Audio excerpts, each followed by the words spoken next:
بسم اللہ الرحمن الرحیم۔ السلام علیکم ورحمۃ اللہ وبرکاتہ۔ میں محمد اسامہ سرسری الفاظ قرآن کی لغوی، صرفی اور نحوی تحقیق کا سلسلہ جاری ہے۔ الحمدللہ رب العالمین، شروع میں الحمد ہے، اس پر الحمدللہ ایک پوری تفصیلی ویڈیو آپ کے سامنے آ چکی ہے۔ لفظ للہ پر بھی گفتگو ہو چکی۔ اس ویڈیو میں ہم لفظ رب کے اوپر بات کریں گے اور اس کی صرفی تحقیق، نحوی تحقیق اور لغوی تحقیق ملاحظہ کریں گے۔ لغوی اعتبار سے رب اس ذات کو کہتے ہیں جو کسی چیز کو اول تا آخر تھوڑا تھوڑا کر کے مکمل بنانے تک اس کا خیال رکھے، اس کی نگہبانی کرے، اس کی تربیت کرے، اس کی پرورش کرے، اس کو لغوی اعتبار سے رب کہتے ہیں۔ صرفی تحقیق کے مطابق مصدر، مشتق اور جامد میں سے یہ لفظ مصدر ہے، لیکن اس میں اختلاف ہے۔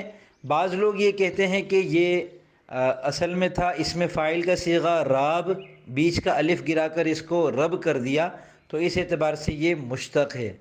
ایک اور قول کے مطابق یہ صفت مشبہ ہے، لیکن بہتر رائے یہ معلوم ہوتی ہے کہ یہ مصدر ہے۔ باب نصر ینصر سے 7 اقسام مضاعف، اور مصدر کو پھر مبالغے کے اعتبار سے مراد لیا گیا۔ جیسے کسی کو بہت زیادہ یا مکمل انصاف کرنے والا بتانا ہو تو اسے عادل کے بجائے عدل کہتے ہیں کہ زید عدل، زید بہت زیادہ انصاف کرنے والا ہے۔ اسی طرح اللہ رب، رب مصدر ہے جس کا ترجمہ ہے پالنا، تو اللہ تعالیٰ کی ذات وہ ہے جو کسی بھی چیز کو مکمل طور پر تربیت کرنے والی ہے، یعنی کامل، اس کی تربیت جو ہے وہ کامل ہے، اس کی تربیت کے اندر کمال ہے۔ تو یہ تو ہو گئی اس کی صرفی تحقیق۔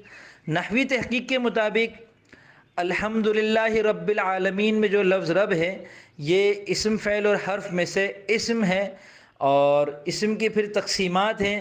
تو معرفہ نکرہ میں سے یہ معرفہ ہے کیونکہ یہ معرفہ کی طرف مضاف ہو رہا ہے۔ العالمین جو کہ معرف باللام ہے، معرفہ ہے، رب اس کی طرف مضاف ہو رہا ہے۔ مذکر مؤنث میں سے یہ لفظ مذکر ہے، اور اگر اسے مصدر مانیں تو ہم کہہ سکتے ہیں کہ یہ مذکر اور مؤنث دونوں ہیں، کیونکہ مصدر کے اندر تذکیر اور تانیث برابر ہوتی ہے۔ واحد، تثنیہ اور جمع میں سے یہ لفظ واحد ہے۔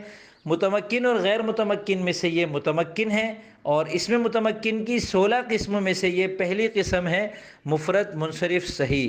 پھر اسماء عاملہ اور اسماء معمولہ میں سے دیکھیں تو اسماء عاملہ میں سے یہ مضاف ہے، مضاف بھی اس میں عامل میں شامل ہے کیونکہ وہ مضاف الیہ کو جر دے رہا ہوتا ہے۔ العالمین کی جو حالت جری ہے اس کا عامل رب لفظ ہے۔ اور معمولات میں سے یعنی اسماء معمولہ میں سے اس کی 3 قسمیں ہیں، مرفوع، منصوب اور مجرور۔ تو رب یہاں پر مجرور ہے، کیوں؟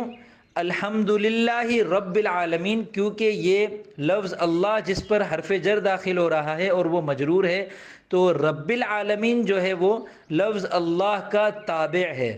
توابع کی 5 قسمیں ہیں، تو یہاں پر لفظ رب جو ہے لفظ اللہ کی صفت ہے، موصوف صفت ہے، یہ لفظ اللہ موصوف ہے، رب العالمین اس کی صفت ہے، تو یہ تابع ہونے کی وجہ سے مجرور ہے۔ تابع پر وہی اعراب آتا ہے جو متبوع پر ہوتا ہے۔ تو امید کرتا ہوں اس ویڈیو میں آپ کو لفظ رب کے بارے میں اچھی خاصی معلومات حاصل ہو چکی ہوں گی۔ مزید اگر کچھ پوچھنا چاہیں تو نیچے تبصرہ خانے میں پوچھ سکتے ہیں۔ انشاءاللہ اگلی ویڈیو میں ہم العالمین پر تفصیلی گفتگو کریں گے۔ تب تک کے لیے اجازت دیجیے، فی امان اللہ۔